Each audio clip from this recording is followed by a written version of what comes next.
have the honor of hearing from a seasoned professional in the field who is a senior information technology auditor at Volkswagen GTS India. With over 8 years of experience as an information security specialist, she has audited and managed risk profiles in various IT service industries and has played a crucial role in the digital transformation initiatives of large financial organizations. Her subject matter expertise lies in tailoring solutions to client requirements, bringing in people together to work well as a team, and finding practical ways to make processes better. Now, in a world where cybersecurity and sustainability are paramount, our speaker today embodies the essence of being the guardians of the green. Her session title today is Building a Sustainable and Resilient Cybersecurity Backbone, which promises to unravel the intricacies of safeguarding our digital landscape while keeping an eco-friendly lens in focus. So please prepare yourself for a journey of knowledge as we bring to the stage our conference keynote speaker, the brilliant mind, the one and only Miss Namrata Dutta. Guys, we can have a better round of applause for the lady here. Thank you. Thank you so much, guys. Okay, a lot of hearing and saying about sustainability, resiliency, cybersecurity, DevOps. Let's have a quick recap on all the things that we have had today. Maybe also hear from you guys what it means exactly. What is a sustainable environment when we come and talk about IT systems? Anyone? I would like to have an interactive session, please. Because I know it's a very, another style of doing it, a keynote speaking, but then since it's the last session and we head to the award section next, let's have it tables turn and let's speak up. So, anyone in for what sustainable system in IT ecosystem maybe? What's sustainability? Having common sense. Okay. Can we pass on the mic, please? Yeah. Common sense in what terms? I think it's a basic skill set that anybody should have. What's so special in the IT system? Let's discuss about it. See, the problem with everybody is people think simple. Keeping things simple is pretty complex. Perfect. So when we say that I'm Ravindranath, I've got 20 certifications, then people look at me as a great guy. Yeah. And I live a very, very simple life, and I come with no shoes and sandals and small shirt and pant. They don't look at me, right? But I'm a simple guy. True that. So when you look for complex answer, I cannot give you that because it is simple. True that. Okay. And what's resilient? That's a pretty nice answer to say, and that's how sustainability should be. I will retract that back again. Resiliency is? Anyone? Basic English concept, resilient.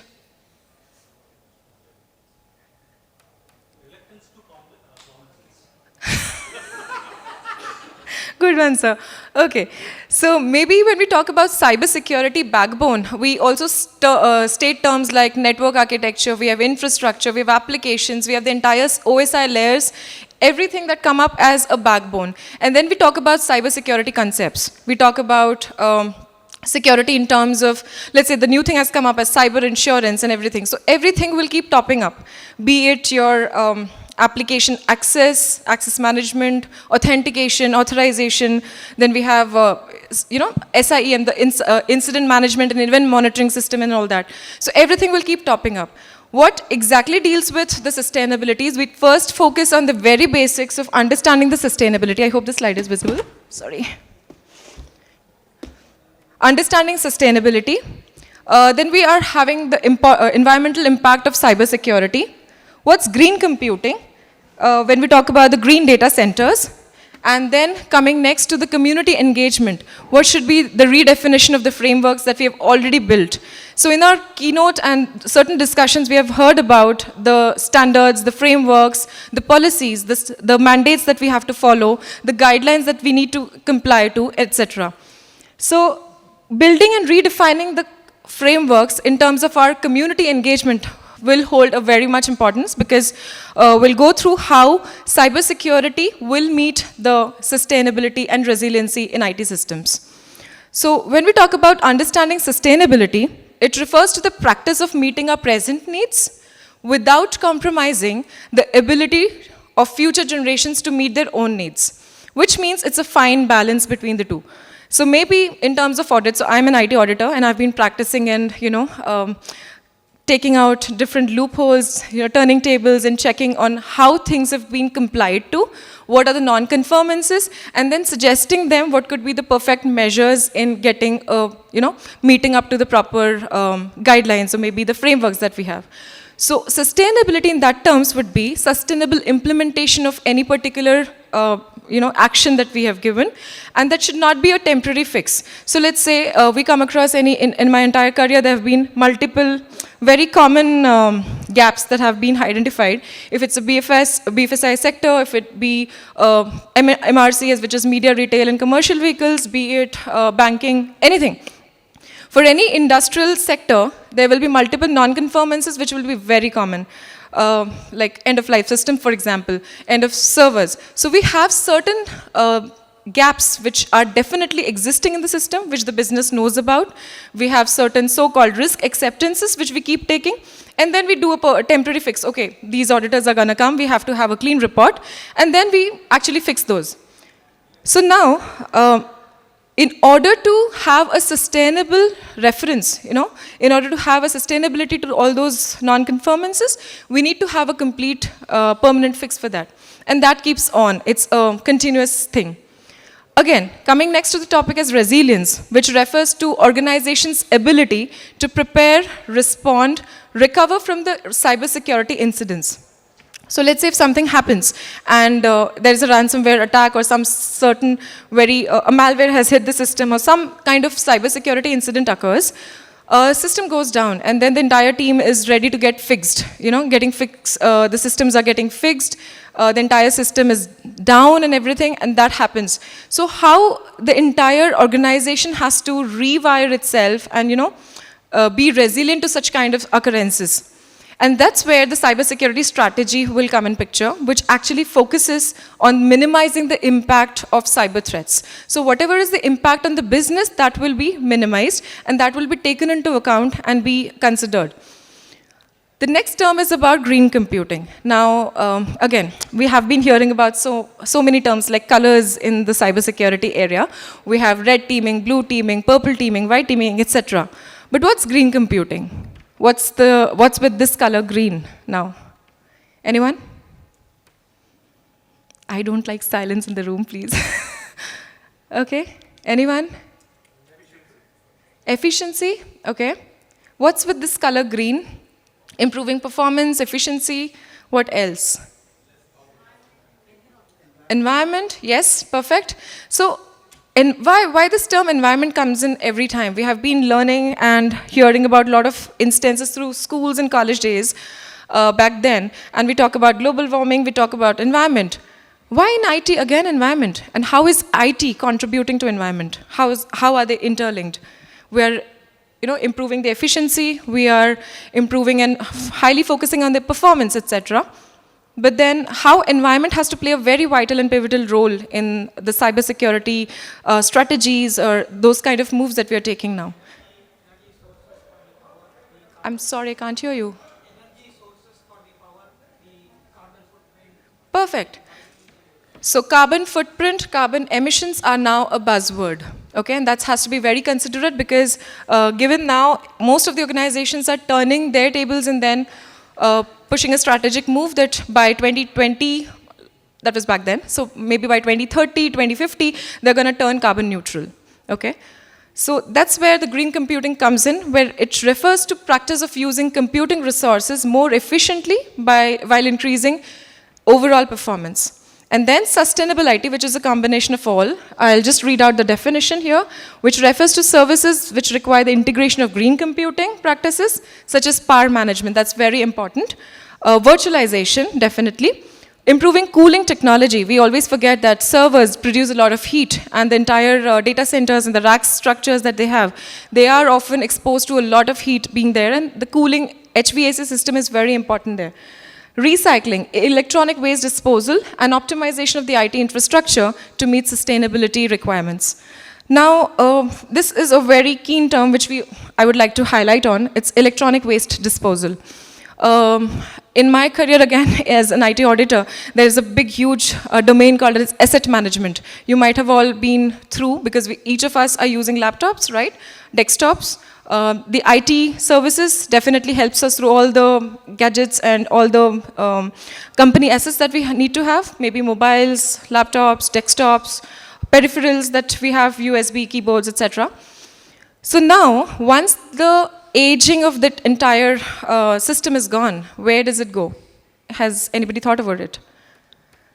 Why is an electronic waste disposal so important? And how is it contributing to sustainability and a green computing? Because the systems that we use, like the laptop, etc., when they, after the annual maintenance and everything, they age, and then after maybe 15 years or 20 years of time, they are due, replacement. You get a new laptop, and you might have also got some emails that your laptop has to be replaced with a new one, and that has to be disposed. How are they getting disposed? Are they getting burnt, or they are getting dismantled, or they are just getting thrashed or incinerated? We never know, right? So there are certain third-party vendors which actually focus on this electronic waste disposal, and then they provide us a certificate which proves that they have undergone a secure e-waste disposal system, and that company is certified of having that. So these particular very little things that we kind of ignore, which contributes into the carbon emissions, etc., definitely is a very prime important factor that we need to consider. Moving next to the timeline that have been talking about sustainability, green computing, and all, we have to have a clear view on when did it all start. It started back then in 1991, where the Environmental Protection Agency, EPA, introduced the Green Lights program to promote energy-efficient lighting. So that was a very initial concept, initial program that happened.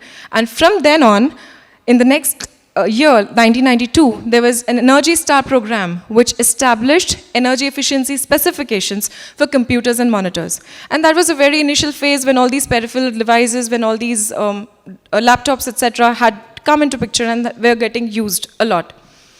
Next decade, in 2011, there was a rapid growth of IoT. There were certain topics about cloud computing and cost of energy. Now, entire thing when the organization is going through, that has to have the IT infrastructure, and all these components will, contribute in the key drivers of the green computing. And now, in this decade, 2021 starting, we see that there is a link between the energy use, there is a carbon generation and desire to lessen both, like the energy use as well as the carbon emission. And that has given rise to the green computing label. So when we talk about environmental impact on cybersecurity, what exactly it is? So we see that dramatically increased energy use driven by the rapid generation or expansion of data centers has increased the IT cost and has resulting impact of the IT to the new levels. So which means that data centers somehow are, kind of every organization will have its own data centers. One, there will be co-located data centers. Two, there could be some cloud centers which we have actually outsourced to cloud. Most of our now infrastructure has now moved to cloud. So how that each of it could be an equivalent, there's this one very specific statement which contributes that efficient data centers technologies deployed worldwide could be equivalent to 1 tree's carbon sequestering capacity for every person on Earth. Means I will also have to show you another photo where it shows that each computer on the emission will contribute to as many number of trees and the carbon emission. So the whole concept is these components are emitting carbon, and there has to be a sink, an energy sink which will absorb this carbon. So it has to be trees, okay, a natural this thing. So when we say the growing appreciation of the risk of climate change and increasing concerns about energy security have elevated green computing to a national and global issue. And that's why the reason most of the data centers are now getting green. They are converting into carbon neutral kind of data centers. Not really, but the strategic move is that, right? Now, what are green data centers? So it's just not about the colors. It has happened through ages, and it has now, it has taken a lot of years to happen, and now it has started from the first wave onto the second wave, and then so on. So since its inception, as you read, the IT industry has focused on the deployment and development of IT equipment and services, and less attention to afforded to infrastructure issues, which includes energy consumption, cooling, and space of data centers, since they were assumed to be always available and affordable. So nobody actually bothered on if there was any data center requirement. So let's say, even in my recent audits which I've done, traveling abroad, and then we have seen, it's just not a problem of India. There's something which, there will be a primary data center, and in the vicinity, there will be a data recovery site. So DC and DR are practically in the same place. We also say that there have been multiple emissions because of that. And it also is a problem of redundancy, availability, resilience.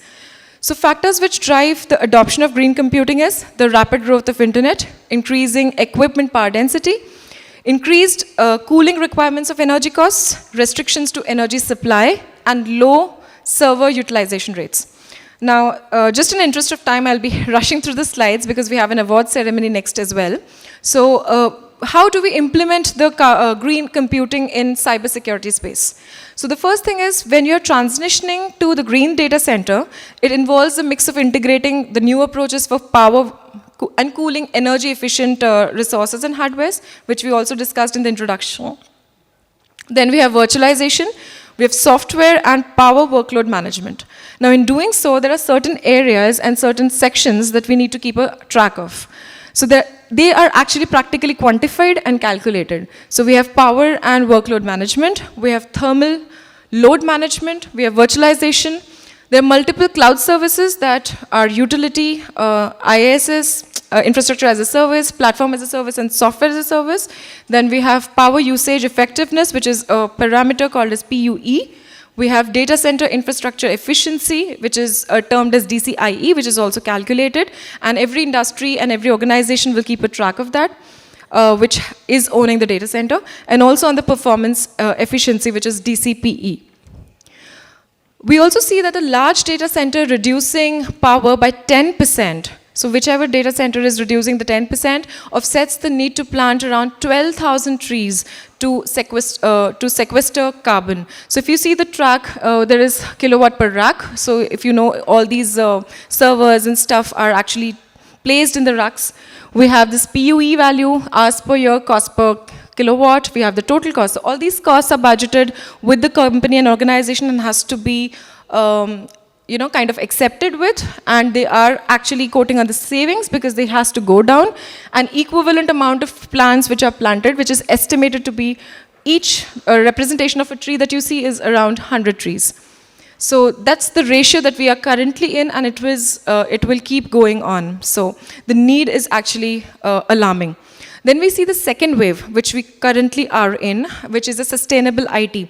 And that is everything that has got to do with an organization that needs to be ensured that IT services deliver superior value to attain a strong market position and to ensure its ability to survive. So it's all about aligning the IT with business strategies to achieving market-heading business value, customer value, and social values. We also have societal responsibilities. We have these OKRs which are coming up. So we don't have actual targets or parameters put or some business objectives aligned. Rather, we have these OKRs, which is also something to do with the Project 1R, Project Earth, or maybe contributing into the green energy. Now this second wave, which we also call it as sustainable IT, or more appropriately sustainable IT services, has a much broader focus on the role of the IT in the society. Now the primary driver of the sustainable IT is corporate social responsibility, which we all are familiar with because every organization is devoted to some CSR activities. However, these are maybe focusing on the societal changes, but more to do with environmental and eliminating some plastic changes as well. So especially it applies to the firm's impact on the economy, environment, and society at large. Now, when we implement this green computing, we have these certain pointers to note. Like we have to have the service sustainability, the temporal sustainability, cost, and organizational sustainability as well. These pointers are actually in depth, in detail, a lot to discuss and talk about, but since in the interest of time, you can drop in your queries and we can discuss on this a lot more. Now, from business value to societal value, we have seen that the first wave focuses on green computing with its primary emphasis on cutting energy costs, certainly increase business value, and while increasing customer and societal value. So this is where we focus on the carbon reductions.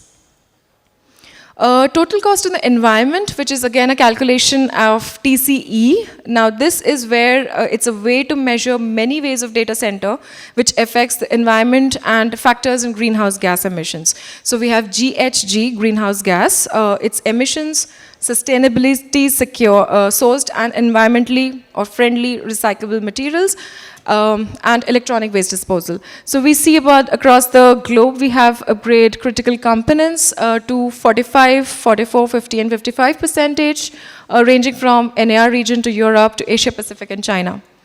And purchase and install more servers, we have this percentage contributing to about 41%. Now this research has been done as a part of other different subjects, and the calculations have been done at par of the surveys which were conducted. The analysis that was made and evaluations do quote that increased investment with cloud hosting providers requirement is about 41%, and Asia Pacific to upgrade the software components is, lies about 47%.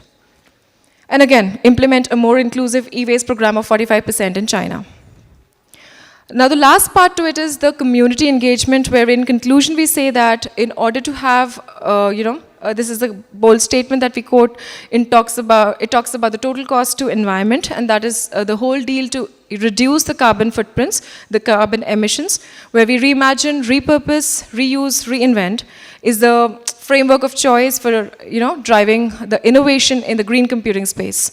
Technology increasingly drives the engines of today's businesses, so IT leaders must prioritize energy savings, protecting the environment, and recognize the TCE. So that's all probably the conclusion from the community engagement. We have a lot of other projects which are undergoing, which will join in some IT audit methodologies and some subjects that we can take from each of the sectors and areas which involve green computing, because these currently, if we say in all the organizations, are very on a very elementary stage, and probably all these topics are coming up in a strategic move in the next few years to come. So thank you all for your time, and if for any queries and pointers, you can definitely connect and drop in your queries on this email address. Thank you so much.